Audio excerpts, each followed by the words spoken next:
Just one question, since you guys are there. I've seen most of the people in India work for like a consulting company, and they would be working for a client, right? Like not working directly with the end client, right? Right, yeah. So, So so like, do you work with like multiple clients at the same time, or you just work with one client? Like one person is working with one client at a single time? okay, so I'm working for a consultant company, so I'm working for multiple clients at same time. So like 4 hours for one client and 4 hours for another client. But I think Chetna is from uh, I think financial background, so she's working for a bank, not a bank, a mutual fund company, right? And she's working internally, and she's the client there, right? Yeah, so basically, for us, clients are the IT firm or the IT part of that firm. So we work in the support department. So we are trying to, or we ensure what all requests come from the IT department of it. We try to cater that. Now I we have I, started expanding. Yeah. I asked this because I haven't worked in like on the consulting side or the partner side, so just wanted to know how is the work pressure there since you're managing multiple clients at the same time. It actually it's mostly like I guess there's not that much of pressure, but the thing is it depends on the projects you have, right? So we usually we can say no to projects, so we have the liberty to say no. So okay, so I cannot work after this hour, or it's too complicated, I'm occupied in this or something like this. So it's not always a pressure. That's the only thing which I fear, though. You will learn more, right? Right, But yeah. like just for my example, like right now the client where I'm working, like discovery is kind of like we need to know a lot of other stuff. So whenever we get stuck at like something like a pattern is failing or Right. some failure is there and we are unable to find with basic research, we just raise a high ticket and they Yes, right. help us. Yeah. So I don't think you can do the same on the consulting side, or is it same No, there? if we are facing some issue instance specific, which is instance specific, yeah, we can go ahead and ask the client to raise a high ticket for that. But yeah, we are not at liberty to raise our own high tickets. Okay. Okay, cool. So Chetna, do you want to start the Yeah, presentation? sure. Yeah. Okay, so very good morning to everyone, and thanks a lot for joining on a weekend and taking out so much of your time. We'll ensure that these minutes or hours that you spend here are fruitful for you. Okay, um, now, Chetna, can you please start recording? okay, Hardit, I'll request you. I did already. Yes. Okay, okay, perfect. So about us, I'll talk about this group. We started this group with a thought of having a platform for discussion. Like we just started discussing on what all different things we are working on, and that way we learn from each other while we grow together. So that is the only aim of this group. So feel free to share your knowledge, share your points, raise your points, and that will help us all. Collaboration, so yes, definitely meetups will be organizing for you frequently with different topics of discussion, but you can always go to this Telegram app. We have created a group link for this that is there in the meetups app through which you joined, and there you can use that link to join our group. I'll request Hardit to drop the link for this, joining this Telegram app link to join. If you could drop it in the chat, you can, join right away. And there we can use it for collaborating again. In case if you have anything that you think the experts on the group can help you, or you have found something very interesting today and you want to share it with the wider audience, you can simply use this group to collaborate. Okay. Now, schedule for today. First, we'll go with performance analytics. I'll talk about the basics of how to get started with performance analytics. Then we have a session on virtual agent and NLU by Hardik. And then we'll have Q&A for both the sessions so that we ensure that the topics are covered. Given the time, we can work on the QAs as well. And then we have a quick quiz for you, just to understand or a quick recap. And then we'll have a quick survey to listen to what you think. Okay. Now about me, I'm a ServiceNow business analyst at Fidelity International. I'm in a techno-functional role there, and it's been almost 4 years that I'm been working. Yeah. Now, about performance analytics, I'll get started. So what is performance analytics? Let's start there first. Performance analytics is something that will help you analyze or add value to your visualizations or dashboarding, right? There are two types of performance analytics. One is the complementary version, wherein you will have some basic features or will have some limitations to it. It is available with all the instances of ServiceNow. But if you want to use something more with, you want to remove these limitations, that is where service performance analytics premiums come into picture. You will have to unlock that, and then all the restrictions that are there on complementary, that will work for you. Yeah. So this is about performance analytics. Just so that before I proceed, you please feel free to raise your hand if you have anything that you would want me to repeat or describe in details. Also at the end of the sessions, we have anyways have Q&A, right? I'll proceed. So I have attached these plugins screenshot.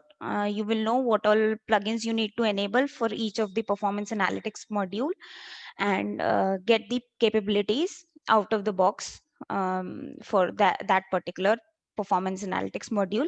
I'll try and share this PPT through the Meetups app itself. I'll try and attach it there. If not, I'll find a way to share it with all of you. Okay. Now I'll talk about how is performance analytics.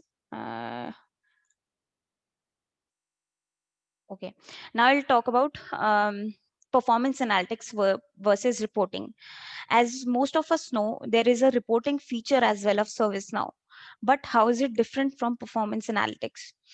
Reporting will give you what is the picture today, but performance analytics will give you something more, that is the snapshot of activities that have been happening in the past. You collect those on an everyday basis or the frequency that you wish to, and then you visualize or analyze those activities and then take some action items. So hence the words operational for reporting and strategic for PA. This is the major difference between the two. Okay, I'll move to the next slide. Okay, so these are the components that you need to understand in order to go to the dashboard. So the first step is indicator source. Let's talk about that first. And while I do this, I'll try to give you the theory as well as I'll take you through the demo. So indicator source and theory, let's discuss that first.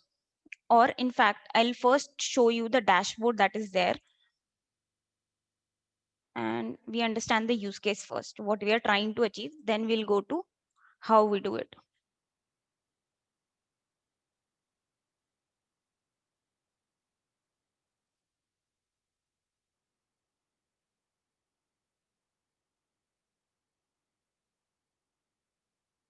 I hope my screen is visible. Yes, it is. Yeah. Okay. So I have kept it very simple. What I have done is I have created a number of open incidents and number of resolved incidents, so that as a manager, if you come on 14 Jan, you know what the backlog was and how many were resolved. Again, if you come on 15th, you know the backlog and how many tickets were resolved. At times, there might be a scenario that number of open tickets remain the same. Now you need to understand how many were open, how many were actually closed. That is what led to your actual backlog. So in that scenario, you would want to do a bit more of analysis, that is where PA comes into picture. So in order to just simply visualize such a visualization of having resolved an open incident, what do you need to do? I'll take you through that. Talking about indicator source. What is an indicator source? Indicator source is simply a table that you need to configure from which you want to read the data. Okay, you can obviously put filters over that. Now let's have a quick look at how indicator looks like. Indicator source.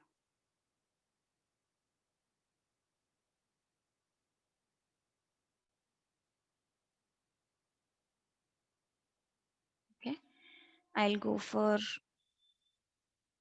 incidents dot open. Okay,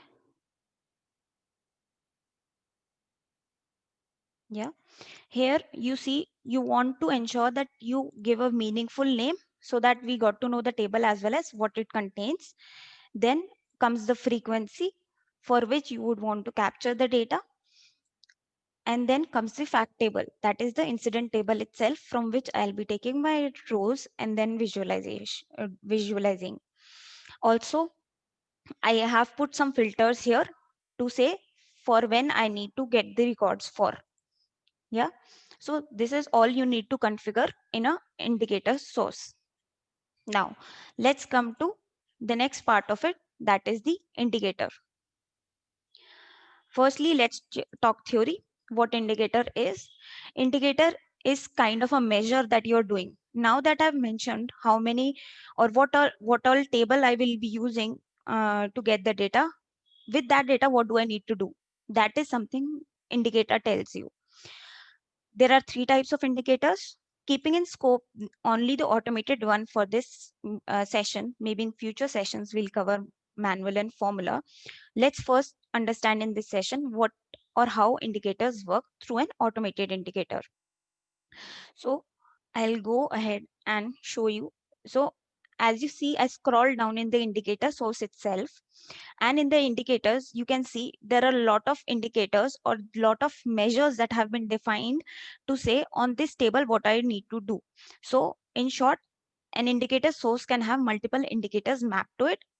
Let's pick up the one that we have used, that is the number of open incidents.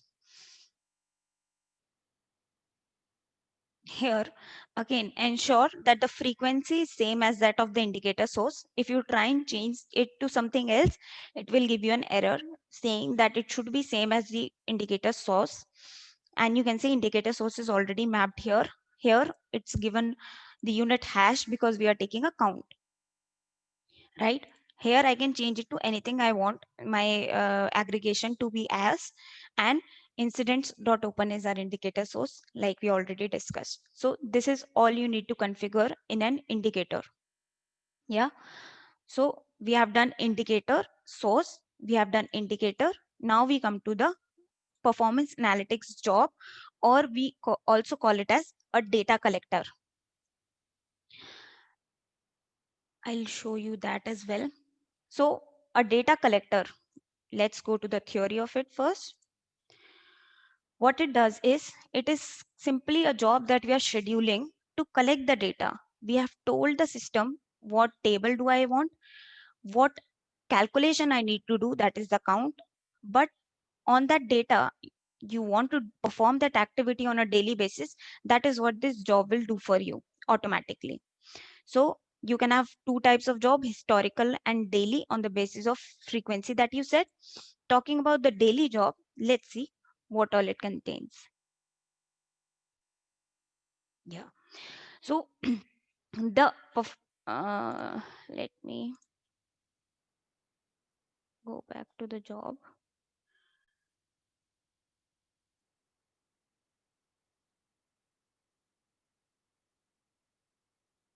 Yeah, this is the detailed view.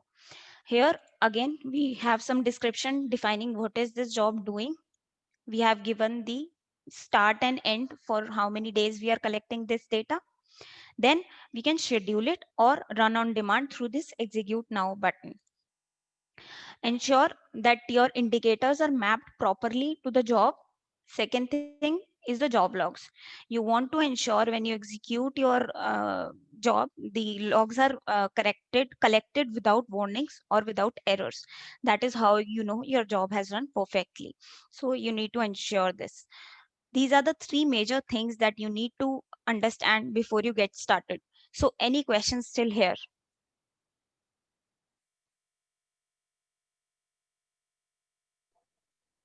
Yes, Okay. Chetana, I have one Yeah. query.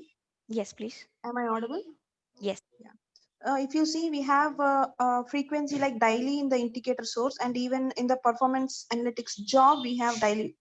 Yes. What's the difference? Is there any relation, and what's the significance of frequency on indicators in indicator source?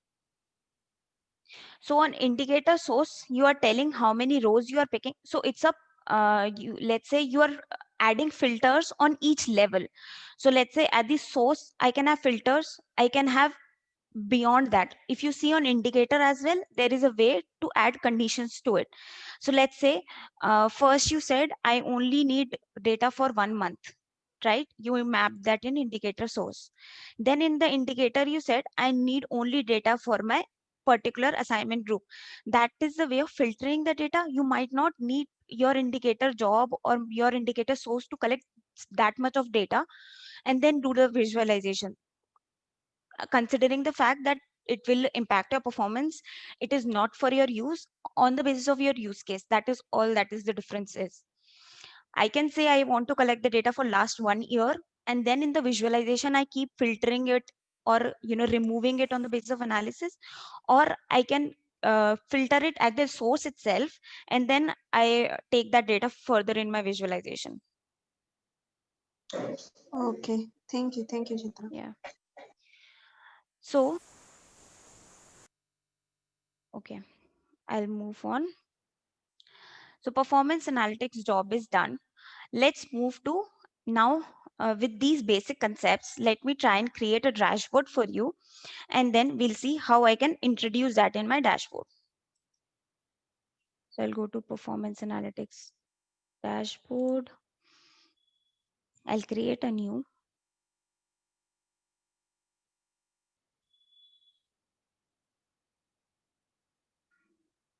Okay. So we can fill in these details to restrict the roles and everything. Here simply I'm giving the name for the dashboard that I'm creating. Okay. Now I need to add a widget.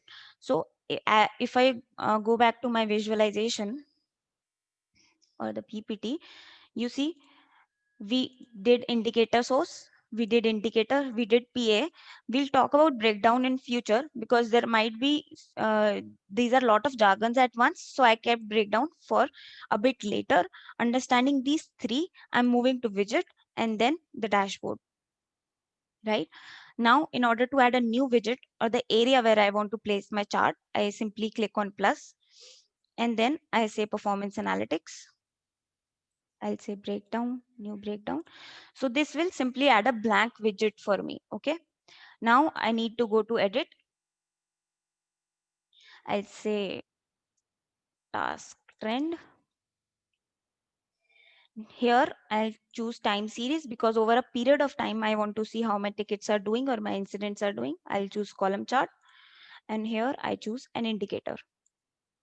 Now, if you remember, we created an open indicate number of open incidents indicator that told me the count of how many open tickets are there. So I am simply telling my chart to use this indicator to visualize. And date settings, let's change it to 7 days and I simply submit.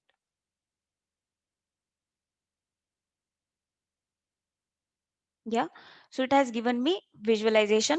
I understand this is not visible because there was an issue with my instance, personal instance, wherein the job did not run. But if the job runs perfectly fine for you every day, the data will be collected properly. Yeah. Now, if like you saw in my earlier visualization, there was another line that was there to compare How did I add that? I'll show you that. That is basically adding another indicator of resolved incidents. How do I do that? I'll go to widget indicator. I'll add a new one and I'll say number of resolved.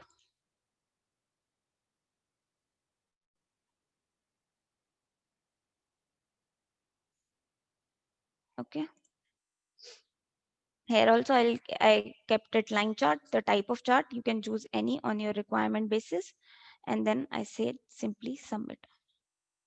I'll say again update so that it takes me back to my chart. So here you go. It has given you the line to say these are the resolved tickets. So now you can, as a manager, simply compare that. Okay, let's add labels as well so that you know what exactly is going on. I'll go to access settings, show data labels, and I'll say submit. And here you go. You are able to see the numbers as well. Now, I will add one more filter to this chart. Let's say I want to see only the open incidents of my particular team. So I'll go assignment group, an element. In that element, I'll define what assignment group it should be. Let's say application development, and I'll say update. Yeah. So you see assignment group is equal to application development. My number of open incidents have been filtered on that. So how did I do that? If we revisit it again, what was the filter? It was the breakdown that helped me do that. Yeah. So through now, if we understand what breakdown is here in theory, let's understand it first. You need to ensure you have a breakdown source also mapped like you had defined a indicator source. Breakdown source is different because, as you know, there is a sys choice table, kind of a table for in ServiceNow that are separately maintained. So you would want to create a breakdown source separately if on the sys choice table in this example, and then create a breakdown over it so that you can choose it in your visualizations. Again, breakdowns also have their types, automated being the most used one. And then you have breakdown elements. Like I chose my element to be assignment group application development. You can always choose those values and it will allow you to filter your visualization over that. So it's a next level of filter that you get on your visualization. Okay. So, Chetna, we have a couple of questions actually in the chat. Okay. Do you want to answer them Sure. now? Or and please, guys, feel free to unmute yourself and ask the questions in between as well. No issues. So, Chetna, the question is for the 18th January and 19th January, the job did not Yeah. run, right? So is there a way, so this is a question from Viraj. So he's saying, since job didn't run, can we run it in future for some particular backdate?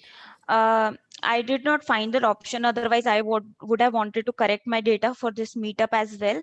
I don't see that happening, but definitely if someone, I'll go back and check. But if in the group someone has experienced something similar and can think of a way, please feel free to share. But this is something that is unexplored for me, or I haven't been able to find it yet.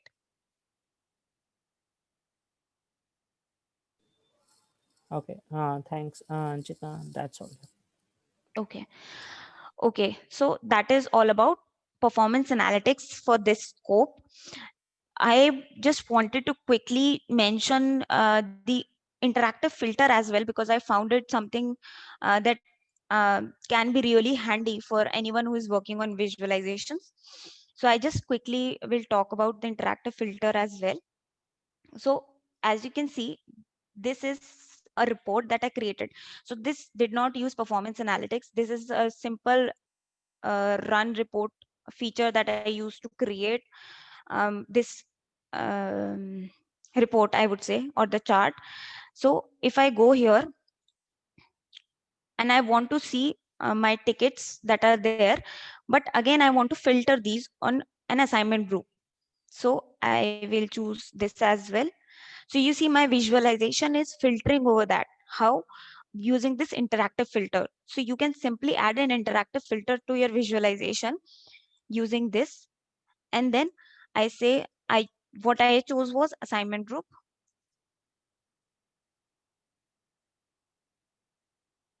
And then in the reference, I chose assignment group multiple. This is something that is available out of the box, but you can always create an interactive filter for yourself and let your visualization filter over it. Yeah. And in the additional group by, I chose category as well as the impact for, grouping my data. So if I go and edit and show you how did I add this one. So this is a simple report that I've created and created a visualization out of it. And in additional group by, I selected category as well as impact. That is how I got to that and added this report on my dashboard. So there is on my dashboard, finally, there are two reports. One are using simple ServiceNow feature of creating a report, as well as one using performance analytics. So yeah, you can explore yourself. Whatever we have discussed today, you can see how you can do that yourself. You can understand what is the actual differences once you do hands-on by yourself, and then we can always get into a discussion in future meetups maybe, or you can use the Telegram app.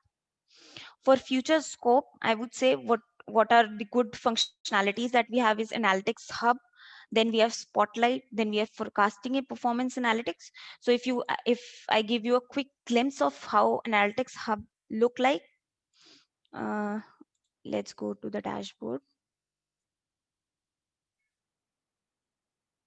And I want to click on this. So there are a lot of features to explore here itself. So you can click on show records as well. That will give you exactly on which date, how the tickets got changed, what happened. You will know everything about it. So there are a lot of things to explore in here as well in the Analytics Hub. You simply need to click on your visualization and it will take you there for a complete analysis. So yeah, that is something that we can take up in the future scope. So yeah, that is all I had for my session. Do you want to continue with the next session, or we can take the Q&A later? You can have a quick think of what you have, So understood. if someone has some quick questions, they can Yes, actually ask. I have one query, Chetana, for you. Yeah, Uh, please. what the indicator source and all are available at say ServiceNow Premium PA or basic level of PA? So the What are available? Yeah. complementary version only has out of the box indicators and indicator source created for you only for incidents, ITSM. It's not available for anything else. The minute you create a new indicator, it becomes premium for you. Okay, then I can use only for ITSM alone then. I can create indicators for ITSM as well, right? At No, you least. cannot create. Creation is Okay. nowhere allowed until and unless you have premium. Okay. Thank you. Thank you. No problem. And I have one question, something similar to what was asked. Uh, as we know, like we cannot create it. Like, can we at least change the out of the box, indicators or breakdowns with some of the other conditions, or adding something, updating the out of the box indicators? Can we do that? That is something that I cannot answer right now because I'm still myself understanding that. I am working on a visualization within my company as well. So that is where I'm also stuck. So I've raised a case with the team. As soon as I got to know, I'll share it with you. Nowhere on the documentation, though, I did not find this editing is allowed. So keeping that in mind, because I did not find anything on the documentation that mentions that editing is allowed. Let's consider that it's premium until and unless we get a confirmation from the vendor itself somehow.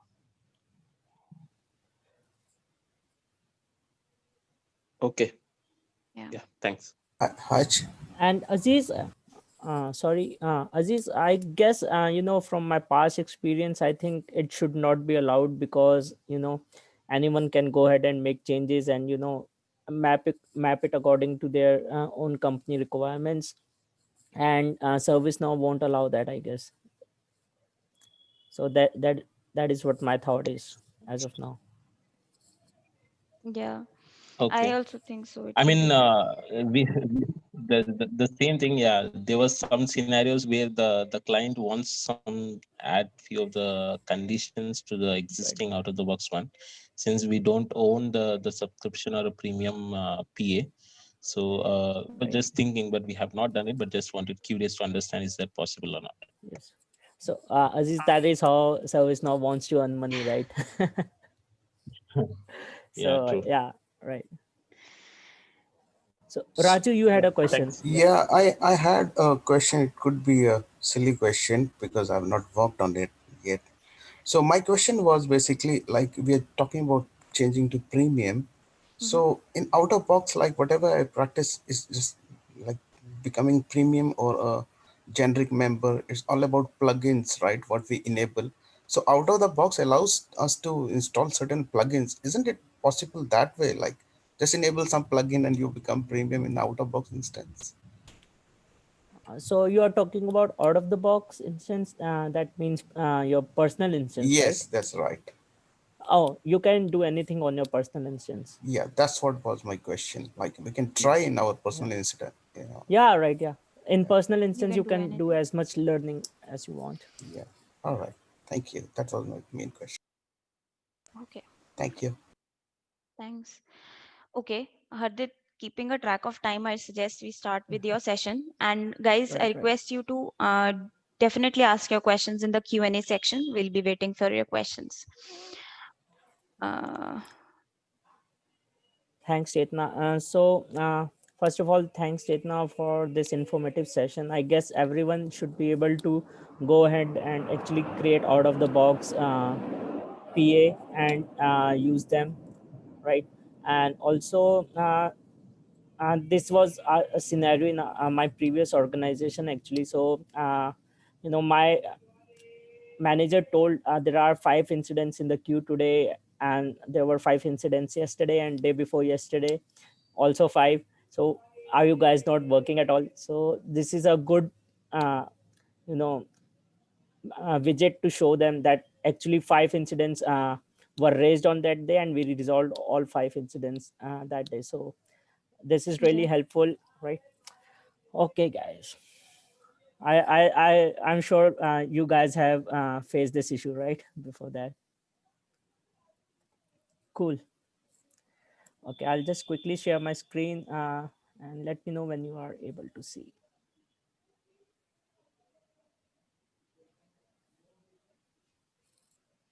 Okay.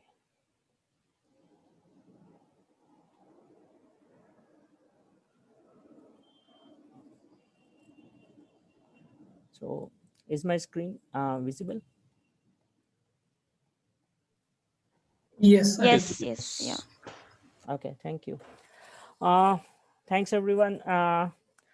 So I guess you are aware of what virtual agent is. It's part of ServiceNow, which enables chatbot, and you are able to create some of the workflows on your own, and you can have some of the queries answered.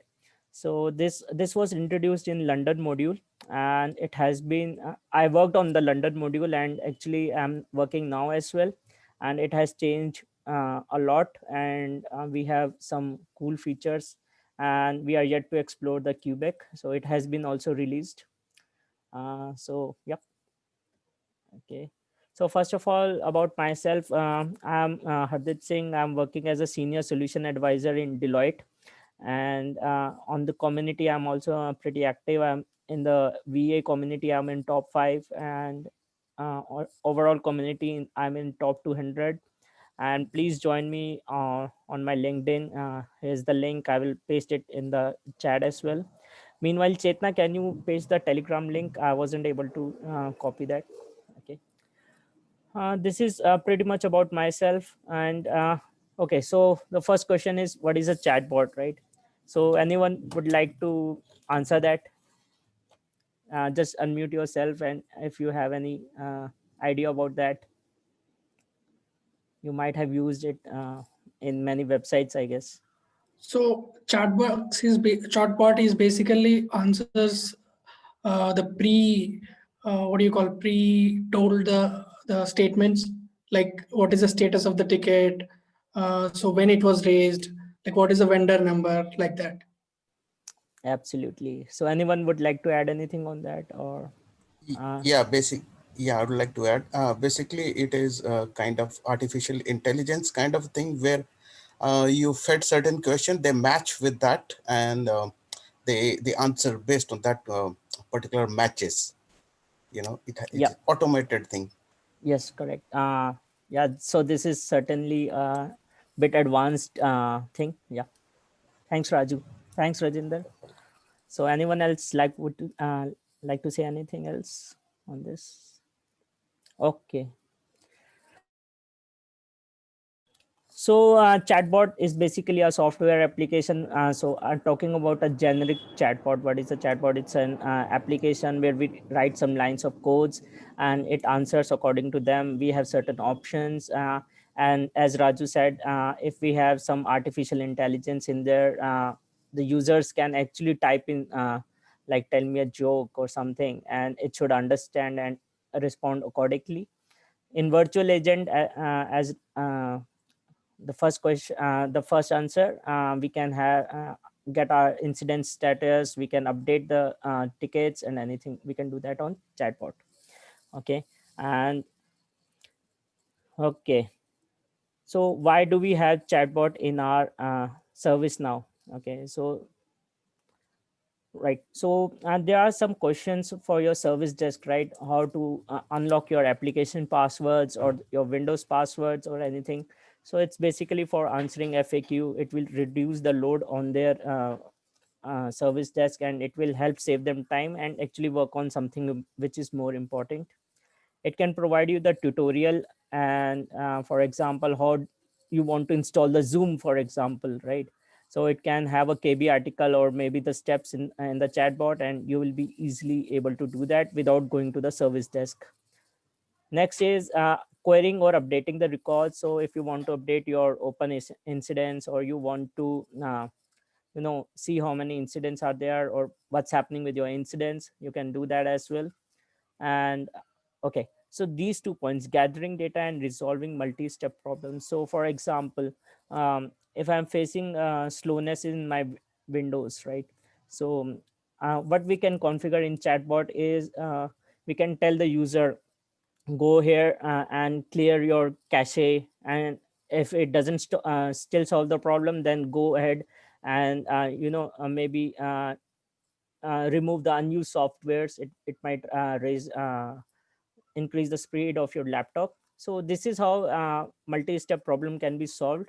And ultimately, if that doesn't happen, they can always go to the live agent.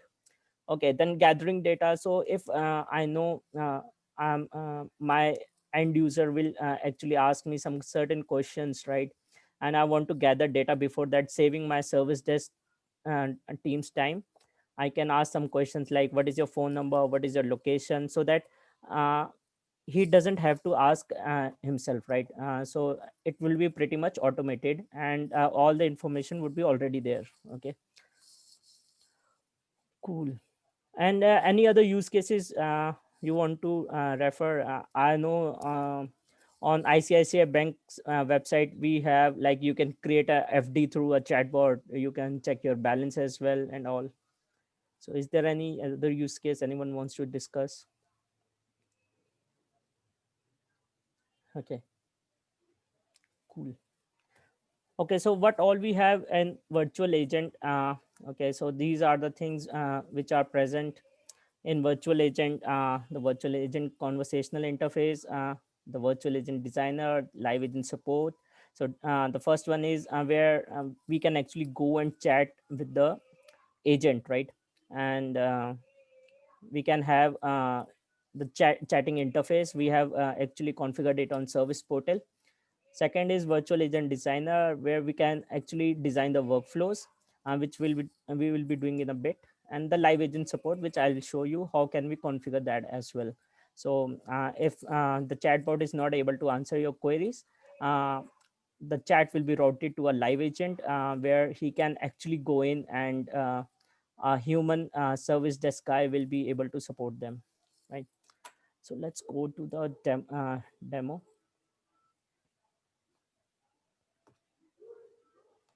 Okay.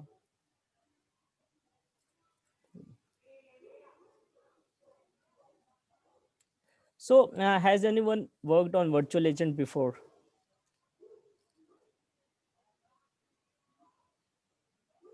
Okay, I'll take it as a no. Okay, so I can actually start from very basic then. So if nobody has worked actually. Okay, so for using a virtual agent, you should have some certain plugins installed. So the first plugin is the Glide Virtual Agent plugin. So when you install that Glide Virtual Agent plugin, some of the more plugins will be installed automatically. You don't have to worry about them. So as soon as you install them, a new menu option will come up here called collaboration. Okay. So this is the one, Glide Virtual Agent. Okay. So this is the first step you have to do. And as soon as this menu comes up, you should be able to set up your chat. Okay, and these are all for live agents, so we'll discuss this a little later. And you have some context variables which we can talk about later as well when we are setting up the live agent. Okay. Okay, so the best thing is the designers. Okay. Okay, so when you open the designer, you can see some topics which are already created. So basically the workflows are called topics here, and I guess you'll be aware of the workflows as well. So these are pretty much similar to them, but mostly it is codeless, but again you can have your own coding and anything, right? So we can go ahead and create one. Okay, and if you see here, I have to put a name. I can put ABC or something, and then I can select the type as topic, and you can see I can just go ahead and create. So these are the conditions. If you want this topic to be available for some set of users, or according to the location or anything, or you want to available it to, for example, the admins only, or for the ITL users, we can have that as well. And live agent variables are for coding. If you want to use some variables, live agent variables, which are already configured out of the box. So if we select anyone, for example, the language. Okay, so what is the language of the live agent? So you have to configure that beforehand, so automatically it is English, but you can have multiple languages configured for your live agent, and then which queue it belongs to, for example. So we can set up the queues as well, and so on, right? And additional channel support. So if we have different channels configured, for example, if we have chat enabled on Microsoft Teams or Slack, so how do we want to segregate that? Okay, so I'm just creating one topic quickly to show you what all functionalities we have. You can see the components here: the user input, the bot response, and the utilities.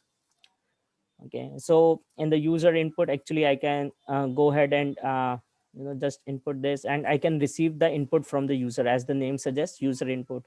Or I can even show him a static choice, and he can select one of the choices.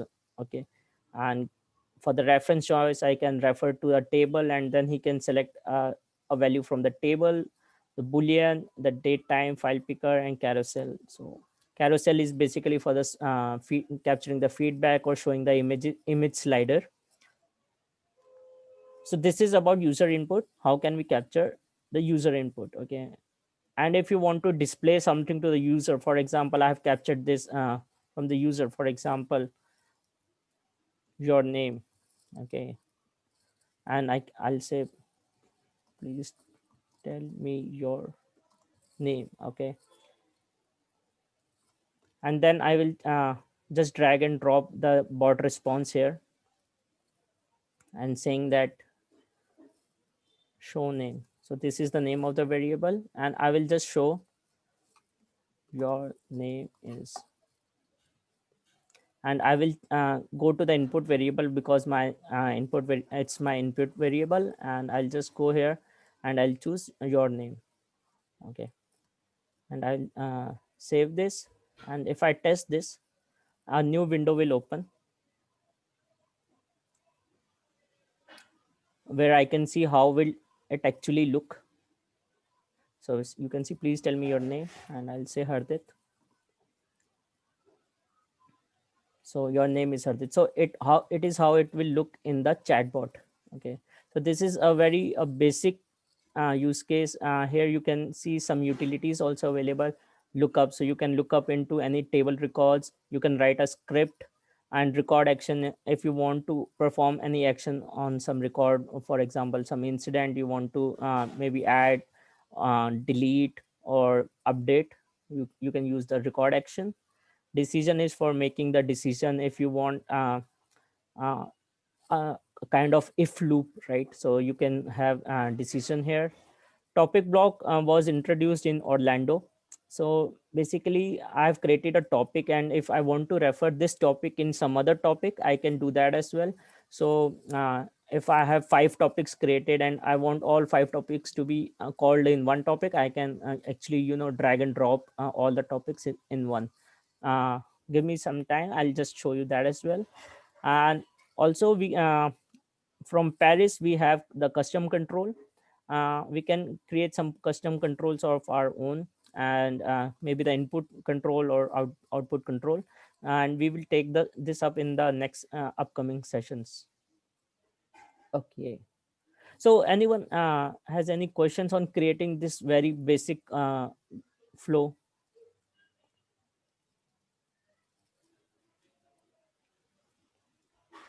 Okay. No, that's fine for me, Hardit. It's good. Sorry, your voice is breaking. No questions. Oh, no Hardit. question. Oh, okay, thank you. Thanks. Okay, so as I told you, topic blocks, right? So, and there is one topic block which I have already created, okay, called example. Okay, so you have the start and end there, so you can configure something in the start as well. So it's like a script include where you can call the functions and pass some variables as well. So on the start I have given it as a message, so anyone who wants to actually access this topic block has to give a message as well. So it's a required field, you can make it unrequired as well, and whatever message has come, I will actually show that to the end user again. Okay, so I've used this input variable and showing this message from here. Okay, and in the end as well, if you want to return something to the parent topic which has called this topic block, you can do that as well. Right now I'm not doing anything. So this is my topic block called example, and I'll try to actually call it from one other topic, and let's use this one only, the one which I had created, and I'll just go here and just drag and drop this topic block, and you can see here they are in the drop down, all topic blocks are displayed. I'll choose the one which I have created, and you can see the message field, it's mandatory here, right? So I can say maybe the message as text message from parent topic. Okay, and I'll save this. Okay, so when I test this, actually it should accept my name, then show my name, and then it should actually call the topic block. And when the topic block is called, in the topic block we had defined displaying this message, right? So it should all this message should also be displayed there. So let's test this.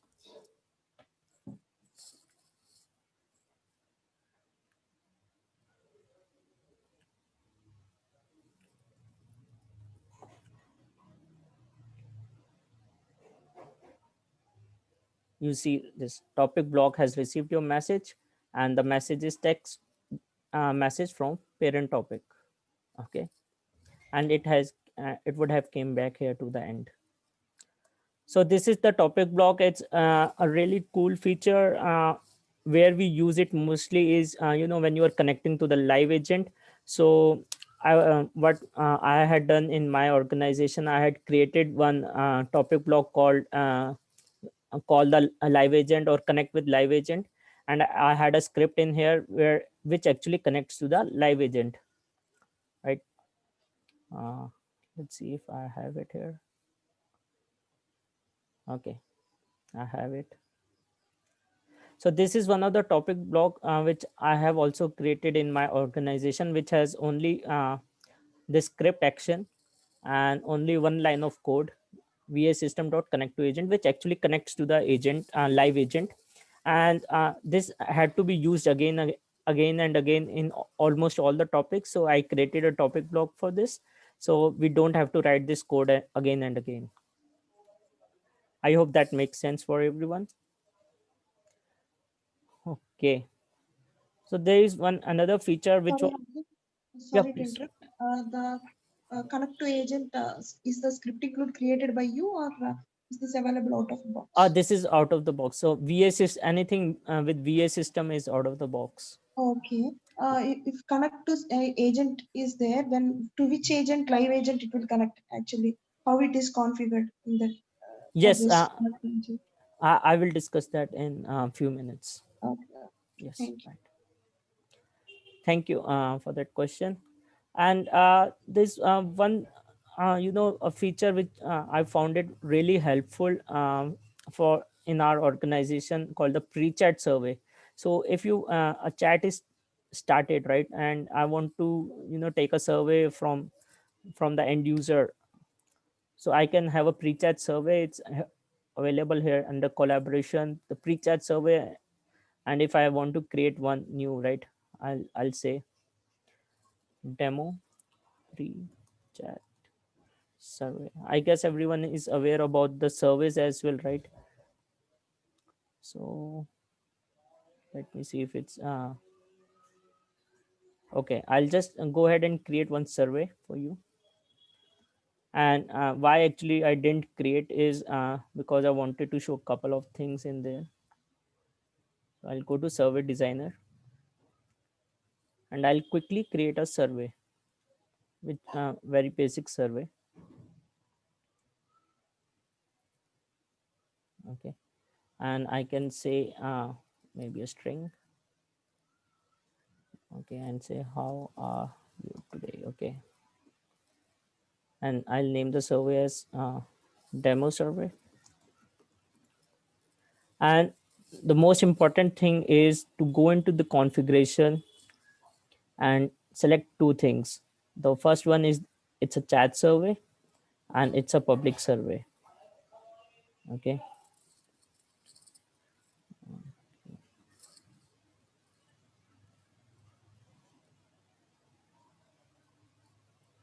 Okay, after saving, this option will come, the public survey, and I will save and publish this. And as soon as I had clicked this chat survey, right? So that option will come up here. Only those options which have chat survey clicked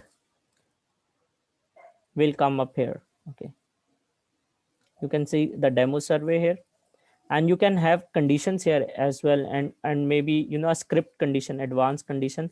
So if somebody for our organization, what we had this advanced condition is, if somebody had already submitted this survey, don't ask him again. Okay, so that could be done from glide querying the assessment instance table, and we can actually handle this condition in this condition. Okay, and I'll just quickly save this. I'll go to my service portal.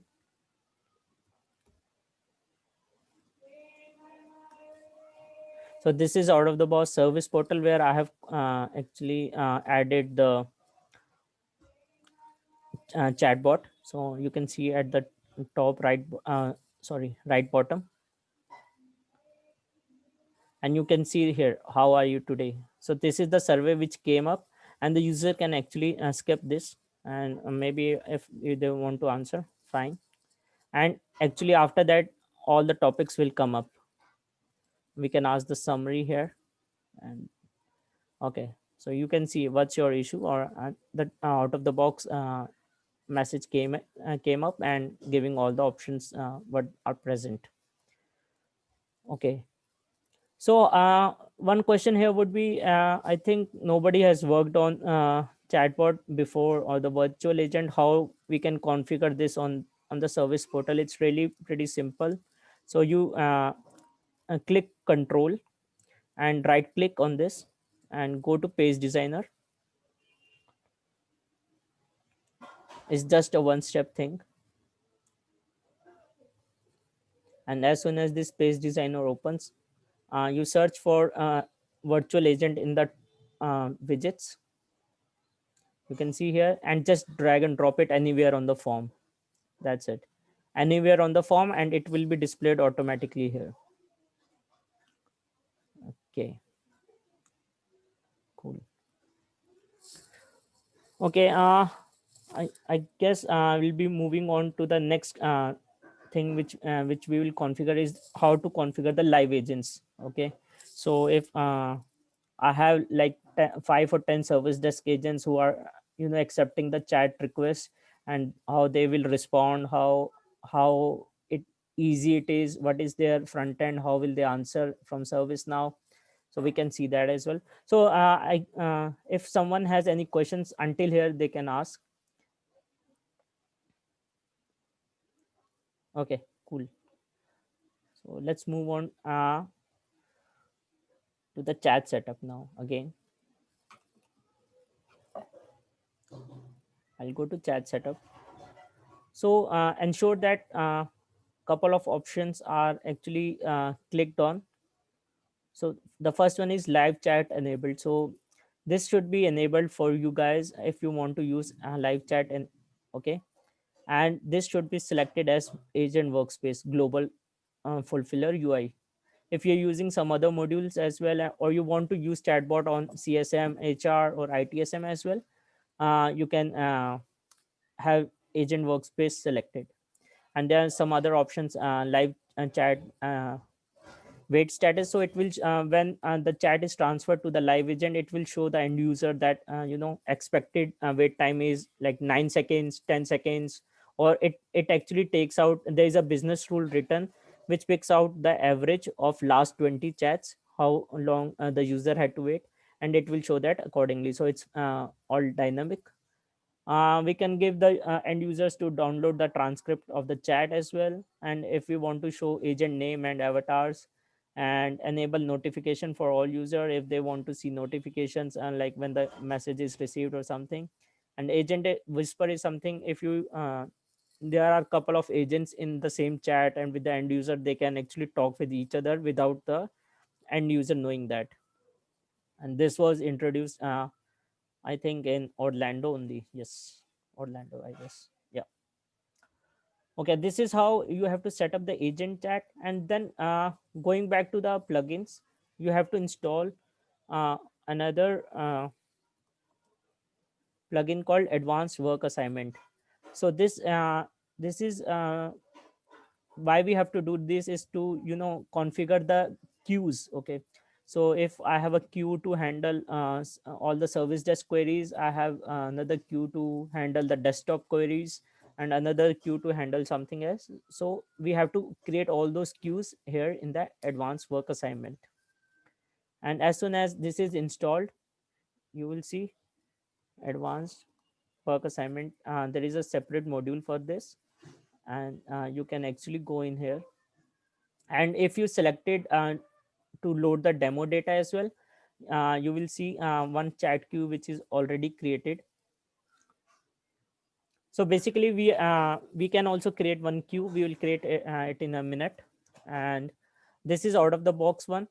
And you can have if you go here, the assignment eligibility, and you can select the group. So you can create a new group and have people in that group who can accept the chat and start chatting. Okay, so if I go here, into the groups. So this is also out of the box group which has 6 members, these 6 members. So these 6 members can accept the chats from end user and help them sorting out their issues. So this is where you can do that, and this is a rule where actually the whosoever agent has the most capacity, they can actually go ahead and accept that chat. Okay, so this is all about configuring a queue. So let's directly go into an example here. Okay, so this is system, I'm logged in as system admin, and if I go here and right click here, so you can see no agents are currently available. So what I have to do is I have to make one of the agents online. So I go to my Mozilla Firefox, okay, and I will impersonate as one of the live agents. So that's there was a person called David Lu in there.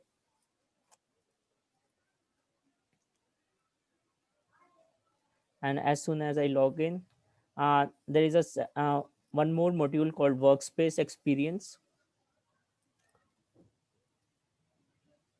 So and this is a Workspace Experience is basically where they can actually log in from, and they just have to click on Agent Workspace Home.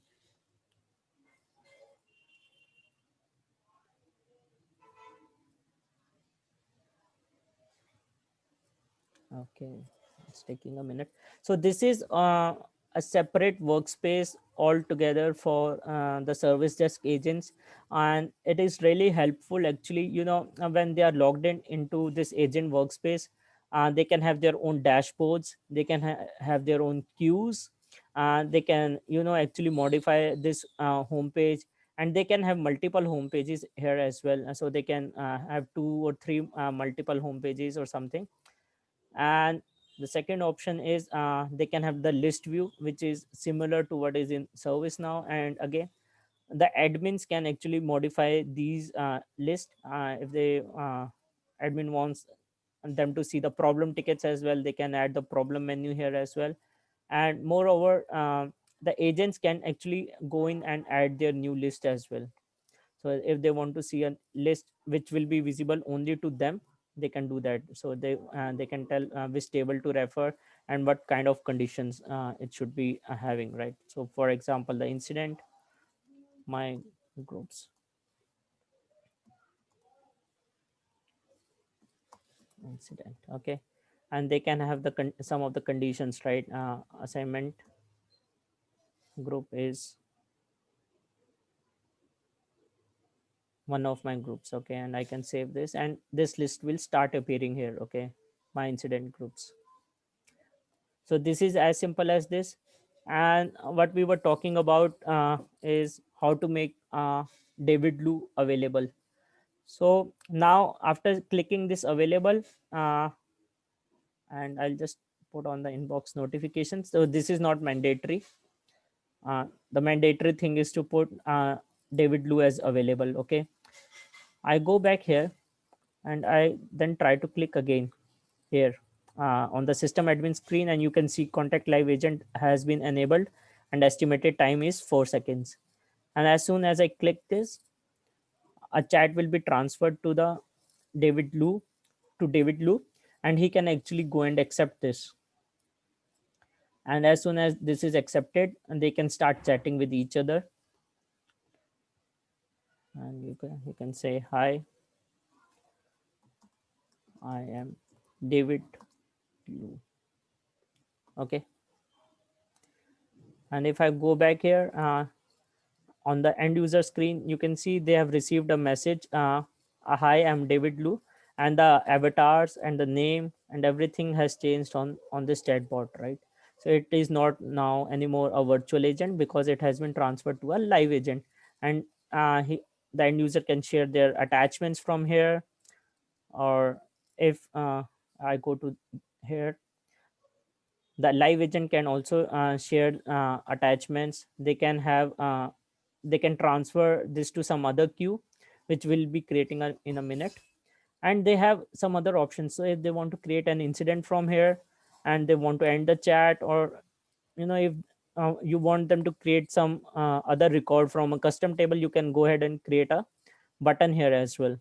So this is all up to you on the admin, and they can have anything modified here on the interaction record. So as soon as a chat is started with the virtual agent, right, an interaction record is created, and even when the chat is transferred to the live agent, the same interaction record is transferred there. So anyone has any questions here? I think this is bit should not be a bit overwhelming. I have one question, Hadith, because I was trying to configure the similar way of live agents. What happened was like every time it was, even though the users are available, it always show me that live agents were not available. So how we can troubleshoot that type of issues when we get something like that? Yes, right. Even actually, I'm pretty active on community. Many people have faced this issue and actually called me on my mobile phone directly. Okay, I'll just show you where do you actually exactly need to look. So you go to advanced work assignment again, where you have configured the queues. Okay. So first of all, you have to see if there is only one queue or there are multiple queues. If there are multiple queues, you need to see in each of them. And the most important thing to look is this one, work item routing conditions. Okay. So if there is no condition here, it should be automatically transferred to the first available live agent. Most of the people actually have conditions here. All the companies, they do have conditions here. So you need to check out this one. Okay, so this basically refers to the live agent's location, I believe, right? The No, country. so this is when you click on this is the interaction table, which I told you an interaction record is created. I'll come to that in a minute. So Okay. this is the interaction table.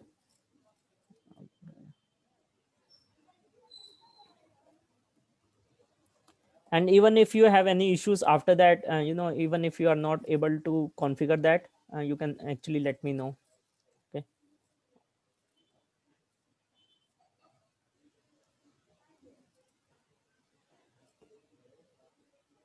So this is the chat which was initiated. You can see the transcript here and everything here. And if you go here and maybe you still facing the issue, and we can maybe then close the chat, or also I wanted to show one of the thing to you. This is called the response templates, which you can add for your organization. So you can say good morning. So system administrator is the end user's name, so good morning, and they don't have to type anything here. And they can have more response templates as well. Good afternoon, and I hope you are having a great day or something. And then we can end the chat. Okay. And as soon as the chat is ended, nobody will be able to reply to anything. So here you can see the chat was ended, and the user got an option to download this transcript as well. And thank you for using our support chat. Okay. So again, I was telling you about this interaction table. So to answer your question, you can see here open for. So this is the condition which I'm using here, open for location dot country is US. Okay. So any queries which are coming from users who are situated in US or belong to US will be handled by this agent chat queue. So that means we are handling only the chat queries from US. What if you want to add for maybe some generic except US? Okay, there is one separate queue for US because they are uh, like it's very important to actually handle their queries. The other one you can have maybe to handle rest of them. Okay. Okay, maybe a global queue. So this is a altogether a new queue, custom queue, which we are creating. Service channel is chat. So because we want to support chat, so I will select chat here.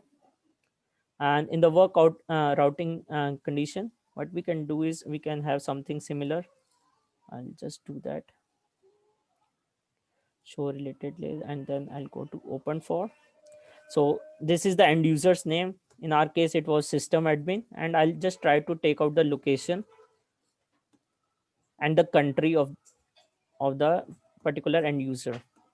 And it was mentioned there, it has to be US, and for R we will have maybe, you know, is not US, something like this, is not US. Okay, so any other person who belongs to some other location other than US, their chats will be transferred in this particular queue. And I will have some assignment eligibility where I have to give the group name. So I have already created one group.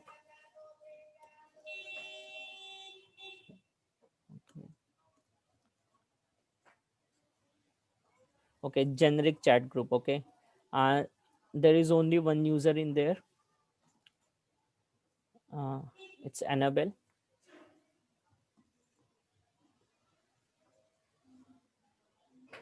So you can see it's only one user, Annabelle Koger. Okay, so let's do this. I'll show you this scenario in a different way now. I was logged in as system admin here, right? Let me log in as some other user, able tutor. Okay, so his location is Brazil as of now in my instance. So ideally when he initiates the chat, it should not go to anyone, because that queue is only handling the US chats, and David Lu only handles the US chats. Okay, he belongs to that group, so he's, although he's available, but he should not be able to see that chat. Okay, I'll go here and I'll try to initiate one chat.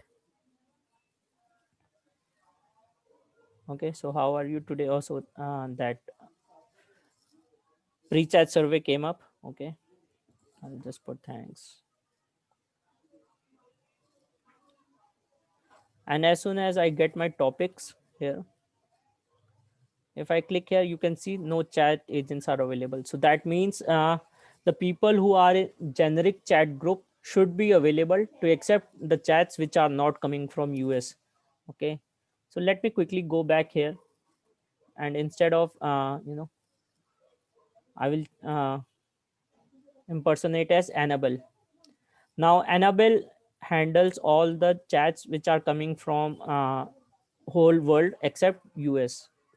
And I will just refresh this agent workspace for Annabelle. Now I'm logged in as Annabelle. Why it's showing?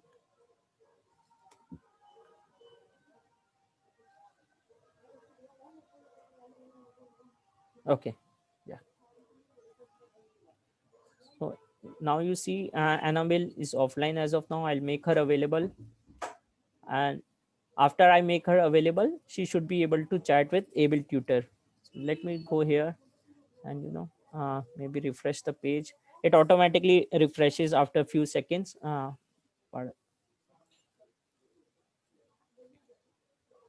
so you can see here contact live agent and estimated wait time is 30 seconds. And as soon as I click this,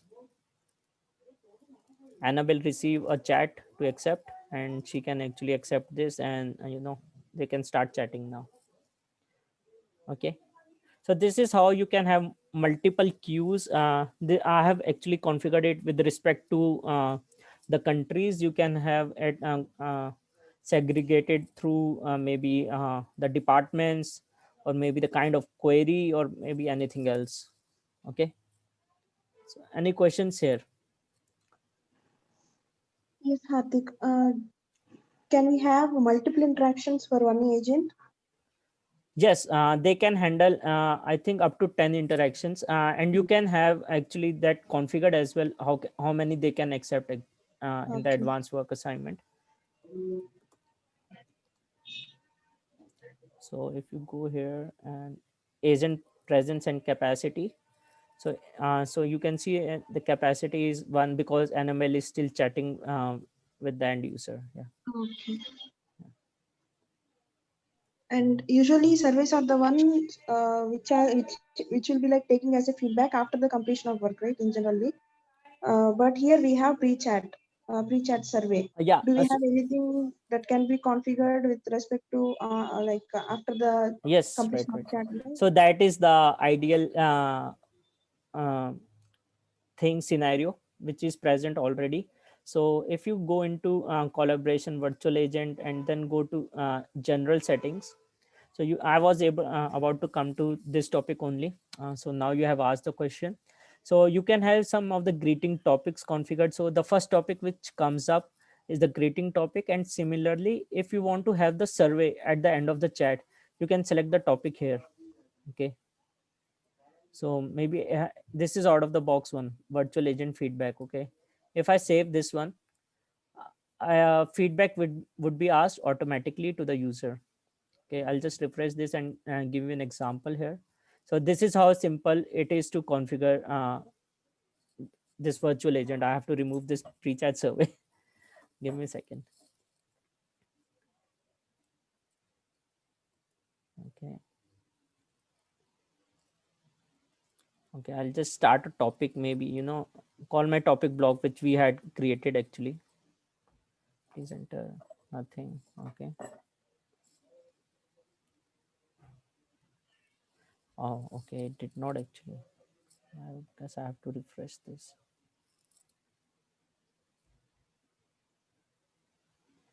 Oh God, okay.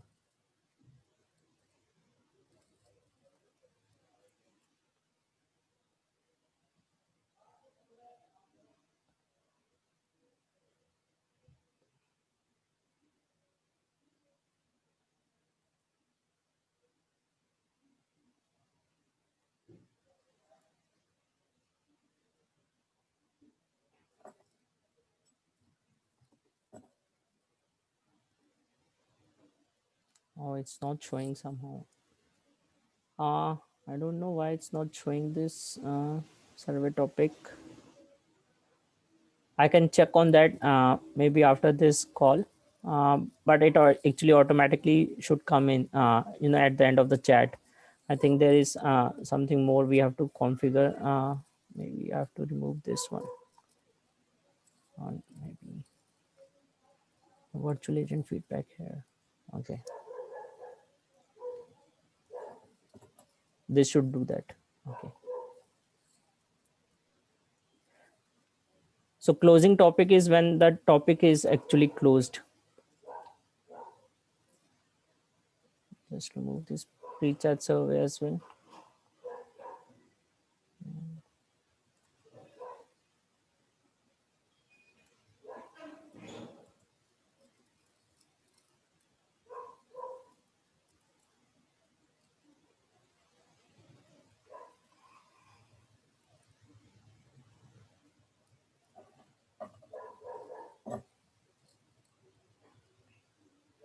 Okay, so you can see the survey topic here, right? So this is out of the box one, and it is using a carousel.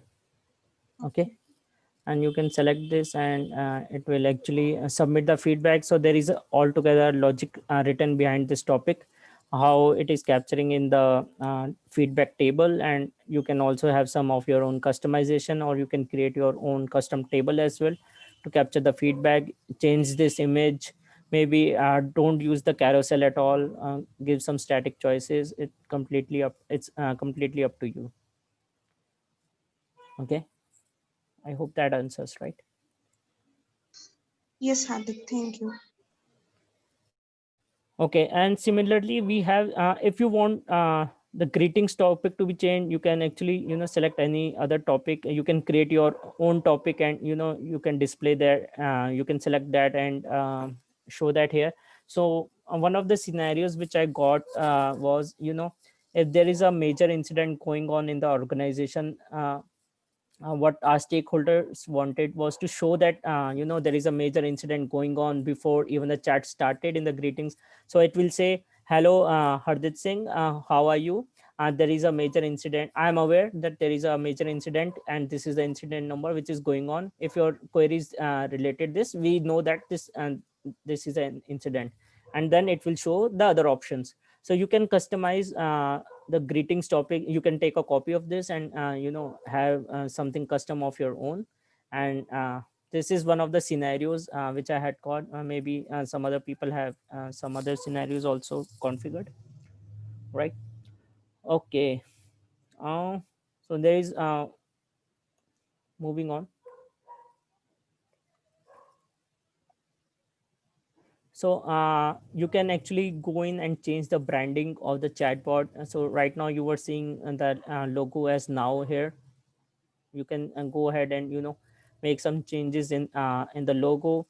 And if you want to show something like demo support, I'll just update this.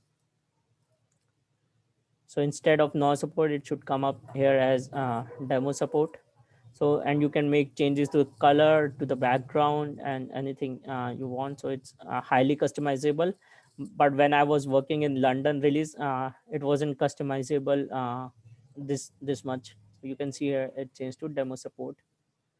And then you can have some of the colors configured here and the chat messages. And again, the three options which you were looking at the top right, these things, right? So for example, you want to configure these, right? If you want some email to be configured for your service desk users, or the service desk email, right? So maybe service desk at the rate Deloitte.com, and there you have to change their number. And if you have an integration with the third party vendor for the phone system, it will call that automatically. Otherwise it will just show the phone number here. So you can see here, right? So it will try to call that. Okay. And the third option will actually try to send an email. Okay. It will open my Outlook, I guess. Yeah. So support@example.com. Okay. Cool. So this is pretty much about the virtual agent. How can you go ahead and create some topics of your own? And there are some topics which are configured out of the box. You can actually go ahead and check them out. I'll just open again, and I can tell you.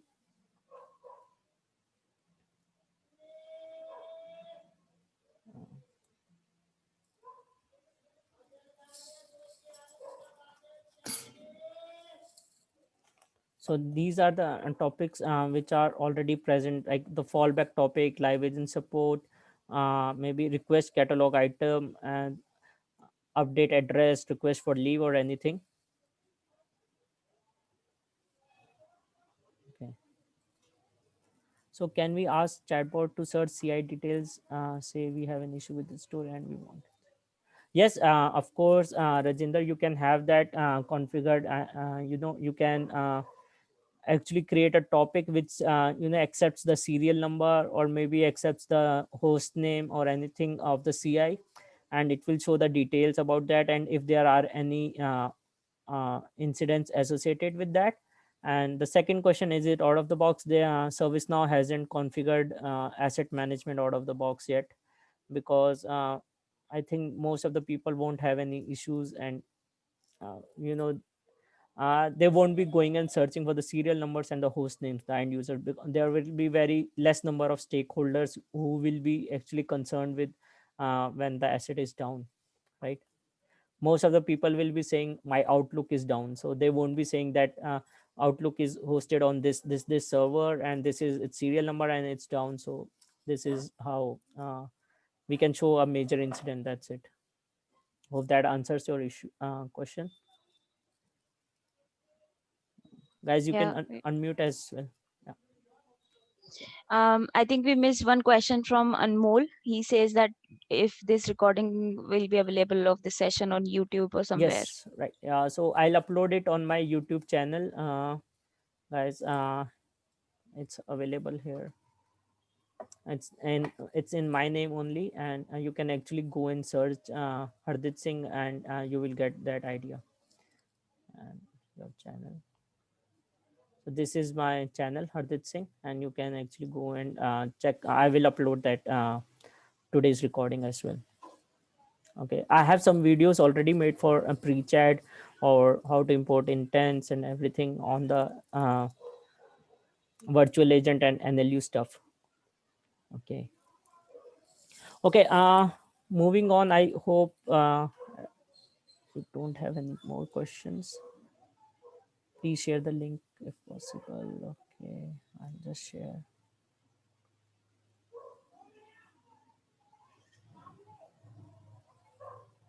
Okay, here you go. Cool. Okay, I think for virtual Hardik, agent. I have one query. Yes, Yes, yes. sorry. Yeah, In please this go. configuration branding, do we have anything like in IRCTC we have something like hello, I am Disha, ask me, some like that, we'll get that, right? Is that Yes. configurable or else it Yes, should be yes. So that is configurable in the greetings message. You can go ahead and do that. Or if even if you go in chat setup, right? But without opening that chat, I mean, without clicking on that chatbot icon itself, it will pop up as a message. Oh, okay, okay. So you are asking this should pop up automatically, right? So that is not available out of the box. So this widget is completely out of the box. What you can do is you can go ahead and configure this widget, and in this widget there is an option called toggle is true, and as soon as you I don't remember the exact name of the function. So if you make it toggle true, it will automatically come up as opened. Okay, just trying to get that info whether it is configurable or not. Yeah, again, ServiceNow doesn't recommend to they always recommend to do not do go out of the box, but you can do that. But I actually because of the user experience, because everyone won't be able to coming and come and chat on the uh, portal, right? They might be just want to search something here, or they want to request some, because they are aware of the service portal maybe, right? And if you want to have this option, it's good to have. I don't think so it's must to have, but yeah, it's a good feedback actually. If someone wants to promote their chatbot, yes, this is great feedback actually. Yeah, why? Because everyone don't see the whole screen, only they will see whatever they want Yes, right. directly. Right? Yes, Yeah. right. Yes. Okay, we have incident management topics. It's not displayed here because I haven't activated the plugin.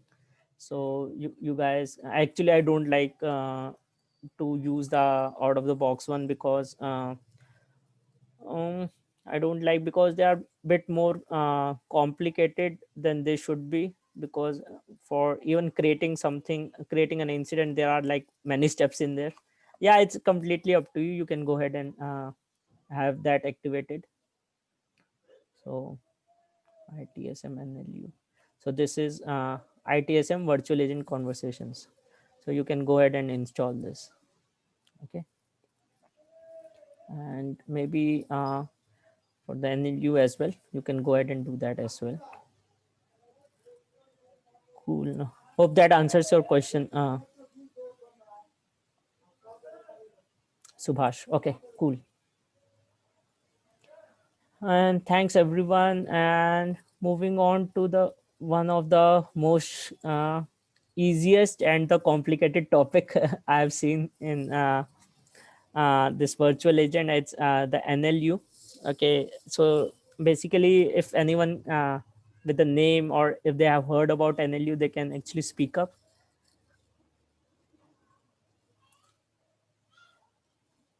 Harjit, is this related to NLP, natural language processing? Similar to that.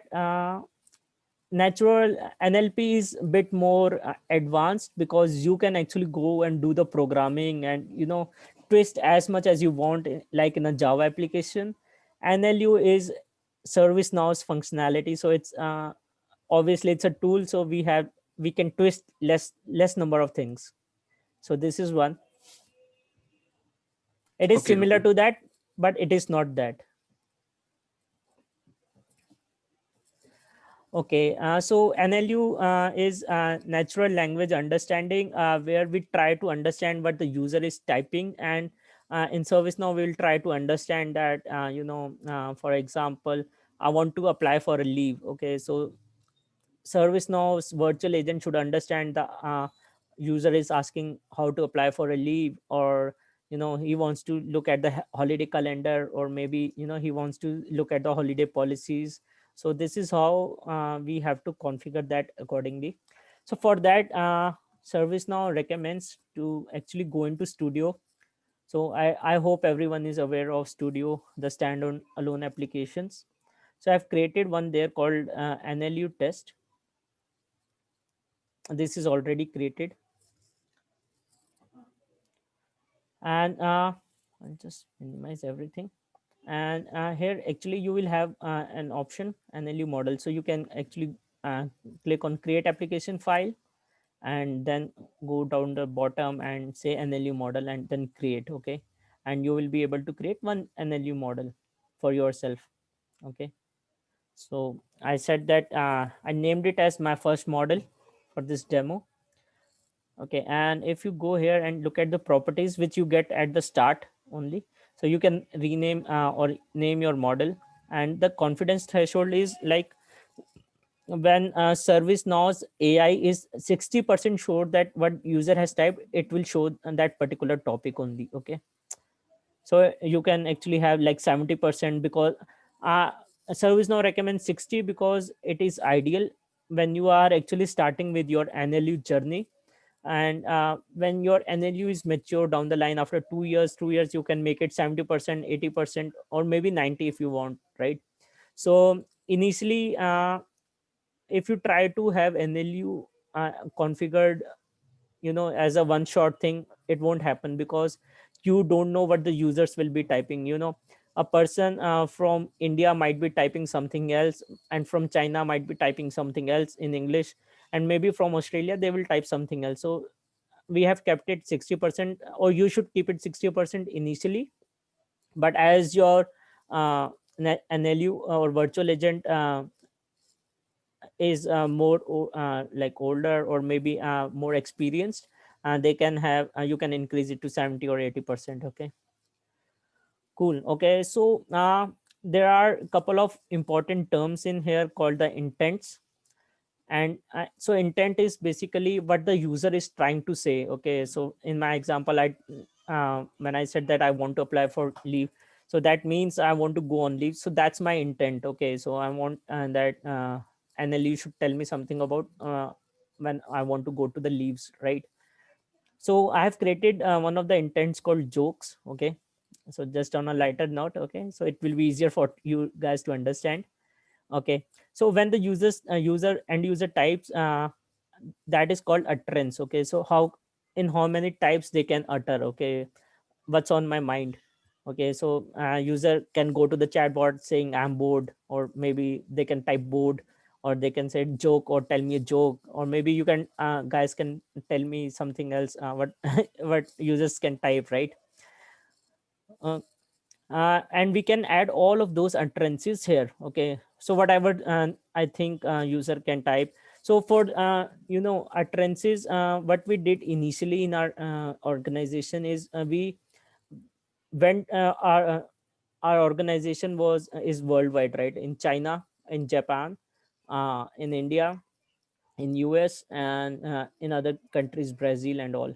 So what we did is we wanted we actually sent them a questionnaire to 10 people each in each country, and we told them if you have to raise an incident, how would you write to a chatbot, or how would you express yourself. So they whatever all of them gave the feedback, we all had those utterances all captured here. Okay, so we just went in and maybe said typed everything, uh, maybe jokes or something.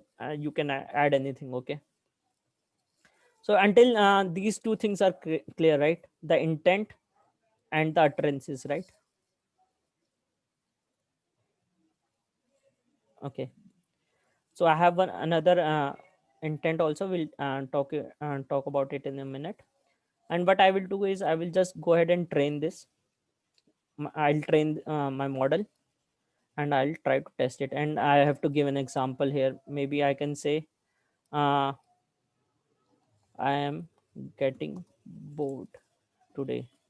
So if you see, this is not the exact statement which I have put in here, but it is similar to that. If I say go, so it says it matched 96%. Okay, so this topic will be automatically selected. and there was another incident like the check incident report, it matched only 52%. So our confidence threshold is 60%, only this topic will be displayed. So did you get this? Like this intent will be displayed. Okay. This is really a very, very basic example of the NLU. So, but I will go in here and I have another option, to go into create application file and then to virtual agent, and I'll try to create a topic, the one which we created in the step 1. Okay. I'll just go here and I'll select jokes. So this is the topic which I have already created. It's a very, very basic topic again. So if you see here, I'm just having this bot response and 2 type of bot responses. Confirmation, here is a joke for you. It will display here is a joke for you, and it will. I've just copied a joke, and it will show this joke here. Okay. Okay. So if someone actually goes to the chatbot and says, "Please tell me a joke," it will actually pick up this topic automatically. And how we have configured this NLU is you have to go to collaboration, and you have to actually go to general settings, go to NLU settings and enable this. Okay. As soon as you enable this, you have to select the ServiceNow NLU. There can be other NLU if you have like the integration setup, or if there was already a chatbot in your organization, like the IBM Watson or the Slack chatbot or anything. So that will appear automatically if you have integration here. Okay, I will save this. And as a second step in the topic, I have to go into properties. I'll just refresh this.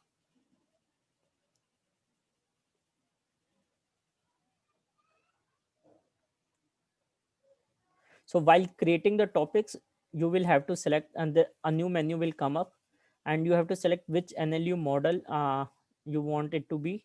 So you can have multiple models right there. For HR, you can have something different. For setup topics, you can have something different. We have created like my first model, and the associated intent would with it be the jokes. We can create some other topic as well where the intent might be, they have managers have to check the incident reports as well, right? So I'll just save this one and publish. Okay. It says draft. Okay. So let me go back here and actually refresh this service portal, and I'll just type tell me a joke. Okay. So as you can see, here's a joke for you, and the joke has actually came up. Corporate life teaches you a lot of things, work culture and table tennis. And how was your experience that we had configured in the closing chat? Okay, so this is how you can actually capture the NLU, and this is only a step 1 which I have told you. There are many other things in here, like how can you have the entities in here, because we are short on time. I'll take this I'll just have a full session of NLU next time, where I'll tell you what options can we have, right? If somebody searches for please update me the status of that incident number, so we can have that incident number thing as entity, which NLU will automatically identify that this is an entity, and this is incident number, and it will show details of that particular incident number. It will have a pattern, and it will pick up the incident number glide query, and it will show that to the end user. Okay. And there are many other things in NLU. You can have the language as well, which was introduced recently in Paris release. There are 3 languages supported. I think it's French, Chinese. French and Chinese are definitely there, and one more, I think German. I'm not sure about the third one. Okay, so you if somebody types in tell me a joke in French, they NLU should understand that and tell the joke. Okay, cool. I think that's it from my side as of now. Please can you give me your you can have your questions now on NLU thing, or maybe on the virtual agent. I know that was pretty quick in the last, but because of the time thing, we have to actually cut it down here. We have just 15 minutes left.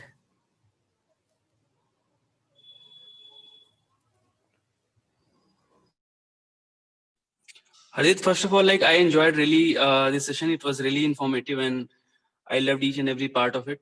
I have so many questions, you know, at this point of time, but I cannot go each and everything.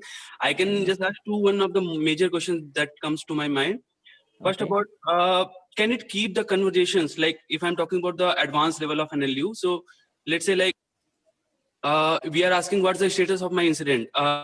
It asks incident number, we provided, and it says your Yes, right. incident is in progress. After 5 minutes, user just ping it again that what's the status now. So will it be able to Oh. respond? Kind of. So that is actually, you know, the thing called context thing. Okay, so I think that is not advanced yet. So I understand your concern. So if the user is if I ask the chatbot like what is the temperature today, and it says 32 degrees, and I can have a related question, maybe what is 32 degrees, right? And it should Yeah, yeah. answer. Yeah, so it's a context thing. It's not yet in service now, but you can have that configured according to your topics. But it's again a very vast area. I think ServiceNow is working on it. I have worked with a ServiceNow product team as well, and you know, the features which are present now in Paris, they we had just imagined that in London actually. But yeah, it will certainly come in future, that context thing, I'm pretty sure. Yeah, and like on top of it, there are like so many advanced level features like parallel conversations where like you are asking what's the status of my incident and you provide incident number, then what's the status of my request, and then you provide the request number, and then you ask what's the status of my incident, and without providing the incident number again, it can give you the status of that incident. So, Yeah, and right. parallel conversations, these are also the advanced things, right? Yes, these are pretty but I think this can be handled actually in your conversation. If you, when you say, you can have you know, an NLU configured as if somebody types what is the status of my tickets, it will show up all the tickets, but it won't pick up that particular incident number. But yeah, it will show you all the incidents which have been raised by you. Yeah, definitely. Yeah, but surely the context will come in, because you know, it's many clients are have been asking this from ServiceNow, and they should really do this in future. Yeah, absolutely. That will be the true potential of AI, I guess. Yes, right, exactly. Thanks, Saurabh. Thanks, Adit. Subhash, sorry. Okay, and anyone does anyone have any other questions? And maybe Chetna, you can you know, take us through what all is in the group, or what is next step, and about the Telegram group if they want to know anything. I think we had a quick overview of that. I shared the Telegram link as well. I would suggest keeping in mind that we move to the quiz and then a quick survey for the guys. So if you could take us through the quiz, so it will be a quick recap. Okay, yeah, I completely forgot about that. Thanks, Chetna. Okay, okay, I have to go back. Okay. So guys, there is a quiz which I had prepared. You know, it's a very basic quiz. So you what you have understood, and like, okay, so in order to do a complex operation, which control should be used? So we had discussed some controls, right? So what is your, what are your thoughts on this? A, B, C, D, O. Is it C? Because anything complex involves Yes, scripting. correct, exactly, yes, right. Thank you for the answer. Okay, so we have another question from performance analytics. Okay, so which performance analytics component is described by the following? So performance and metrics taken at regular intervals. Okay, so is it indicator, indicator source, or data collector?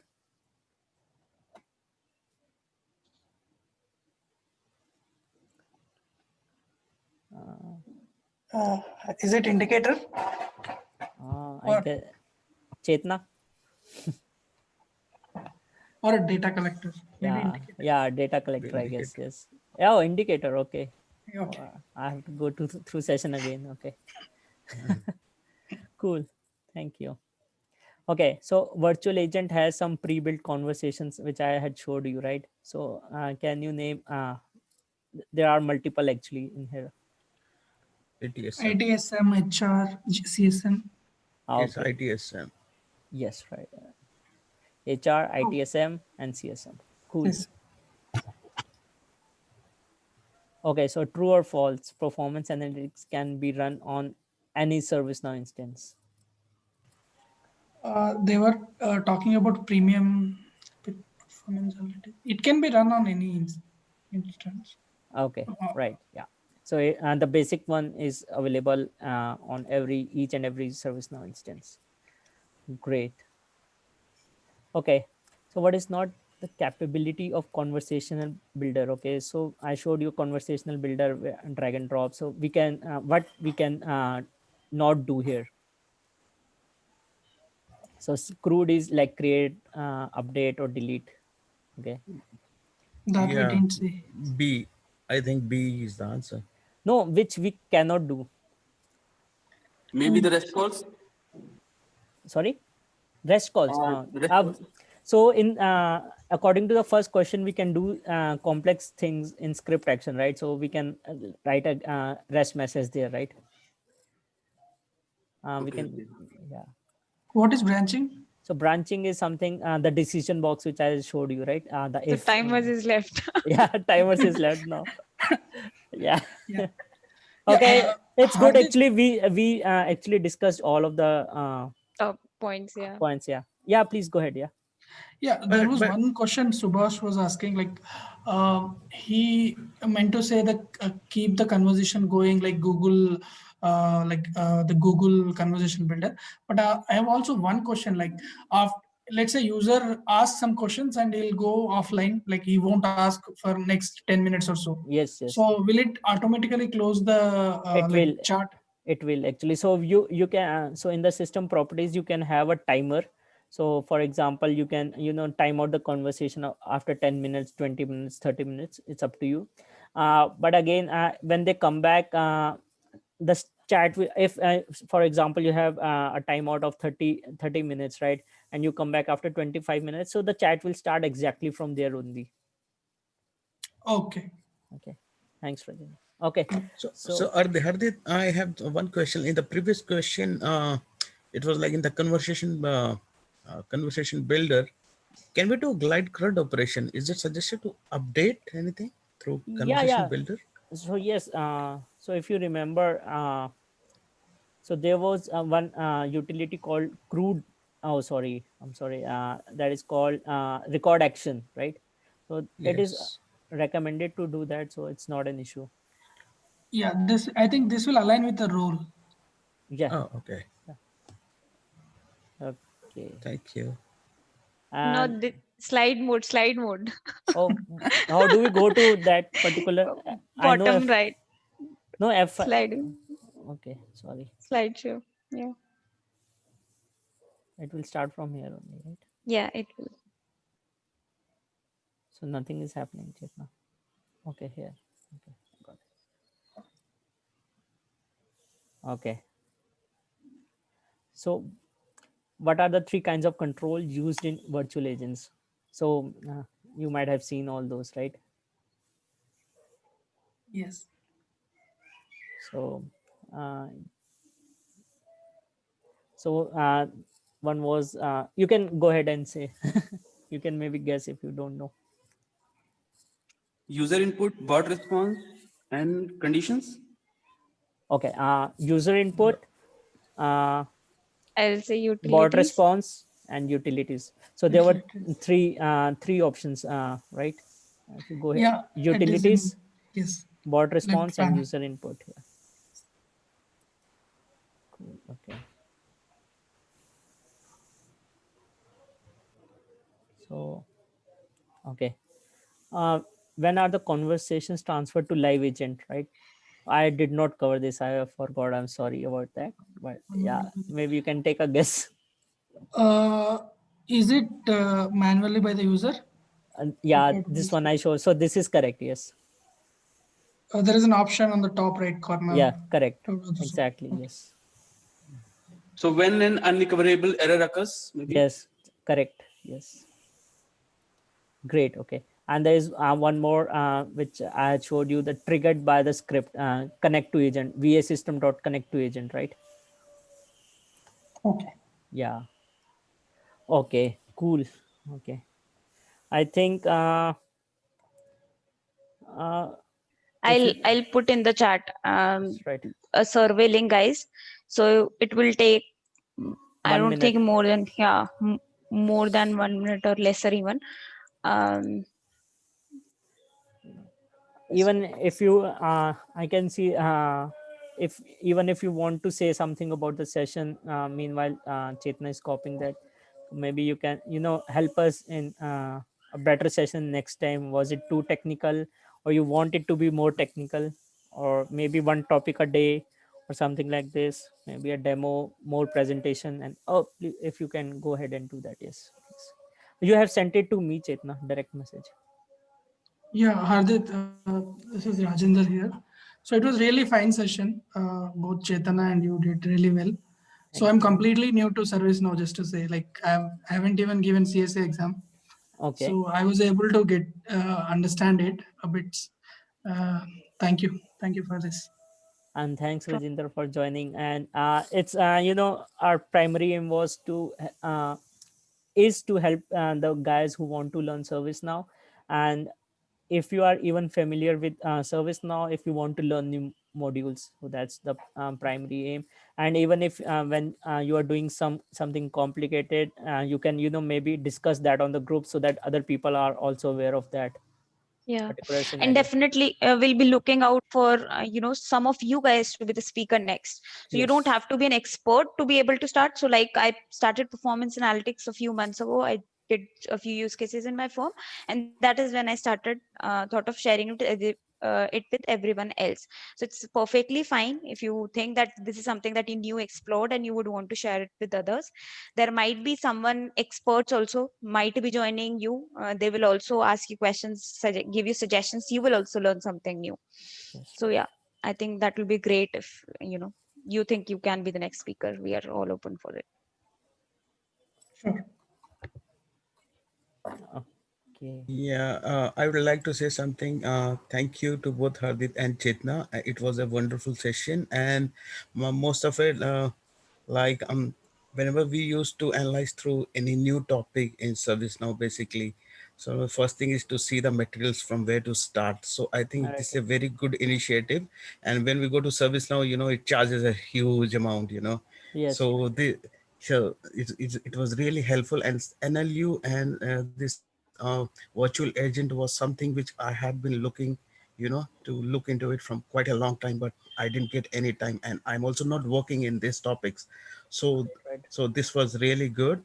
And on top of that, I had been attending many other meetups, also meetings for ServiceNow, and even they're also doing a great job. But one thing which I would like to say is that, we learn so many things, but we tend to forget after some time if you are not working on that. So, is there anything you suggest, we keep up to date or something like that? Yes. Even if I'm looking forward to work on the HR module, so that is one area which I have to explore.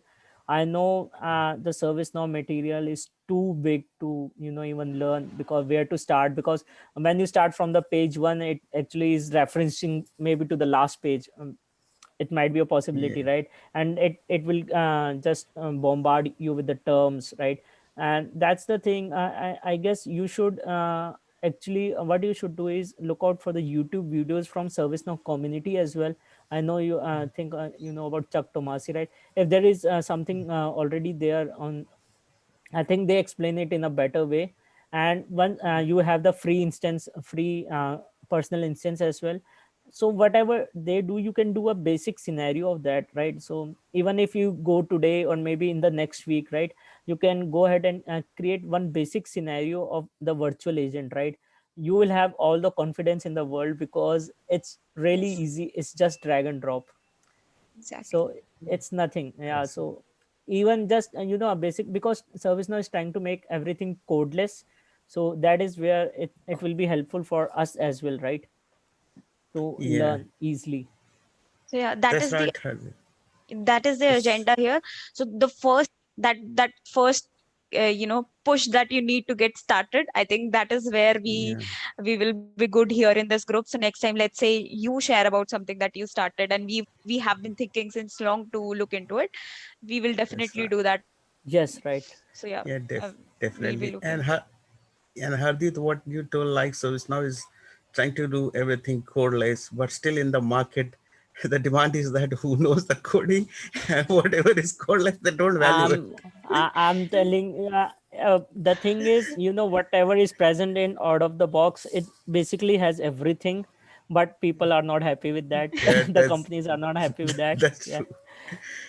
they want to deactivate it and bring their own functionality. It is how it is. Yeah, Yeah, very and that much. is good thing for us as a developer, right? Will be hired. Of course. Yeah. So thank you for that. Great. And thanks, guys, for sticking till the last. I hope you have filled that survey. Still We have not. I'm pinged going to do us, it.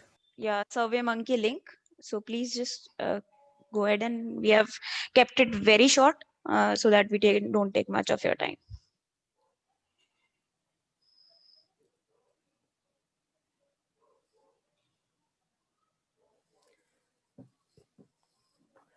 Cool, Chitna. Yeah. Is there something else, Chitna? I think we'll allow 1 more minute for everyone to just Okay. go through the survey, and then we. And everyone, please actually give your names for. We'll try to have another session in last week of Feb. So please try to enroll and share your knowledge with others, right? Even if it's a very basic topic, even on the reporting, right? So we would like to learn new things in reporting as well, because everyone takes it for granted, the reporting thing. But the other day I was exploring because of some client requirement, and I found it's really has changed around 3-4 years when I last used it. So yeah.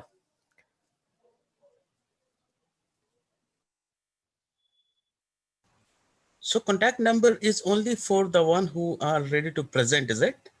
You asked in the Yes, survey. yes, please. Yes. Yes, right. Okay. And I'm not a not push. So interested. yeah, so you can simply put Not any. mandatory. Yeah. Yeah. So I understand it might not be like in the next meetup you want to, but in future you might. You think that this is Yes, something that right. is amazing that I've learned. So it's perfect. Yeah, even a use case actually.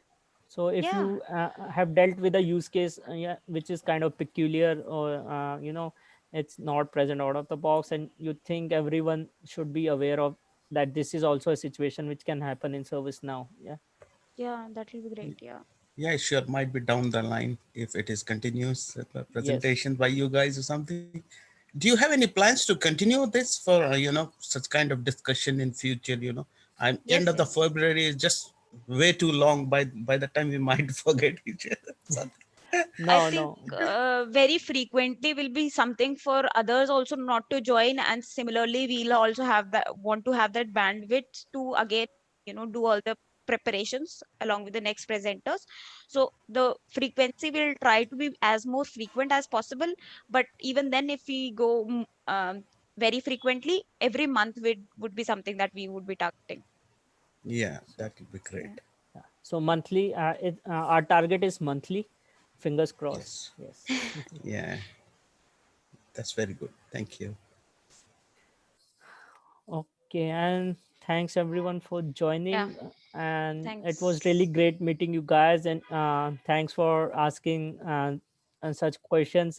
We actually got some more idea on virtual agent actually and the performance analytics. Thanks everyone. Thanks a lot for joining, and it was great having those conversations with you while presenting and everything. Yeah, I hope to see great. you again. Yeah, in Sure. all the yeah. Yeah. Okay. Thanks, Okay. Chaitanya. Pleasure. Thanks. Thank Thanks. you. Bye bye. Thanks. Bye. Bye. Thanks.